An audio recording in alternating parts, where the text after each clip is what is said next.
शिक्षकेतर कर्मचारी मित्रांनो, आपल्या कॉलेजेस वेगवेगळे आहेत, त्याच्यात एडेड अनएडेड युनिव्हर्सिटी असे खूप प्रकार आहेत, त्यामुळे प्रत्येकाच्या मागण्यांचं स्वरूप वेगवेगळं असेल.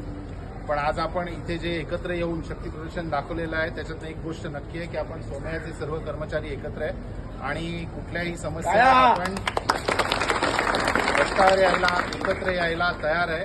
ही जी आपण ताकद दाखवलेली आहे ही खूप आज जी ताकद दाखवली आहे ती खूप मोठा इम्पॅक्ट करणार आहे आणि त्याच्यासाठी मला वाटतं एवढी मोठी फेरी वगैरे राजूनी काढली त्याचे शतशः धन्यवाद. त्यांनी या कार्यक्रमात मला एक सगळ्यांना सांगायचंय, इंजिनिअरिंग कॉलेजमध्ये ज्यावेळी आमच्या पन्हाळे साहेबांनी मला भाषणासाठी विनंती केली ते स्वीकार करून मी काही भाषण केलेलं आहे. आम्हीच नुसते नेते नाहीये, इथे उभा असलेला प्रत्येक कर्मचारी नेता आहे. बरोबर आहे, बरोबर आहे. प्रत्येक कर्मचाऱ्याने मनाला विचारा, या ज्या माझ्या डिमांड्स आहेत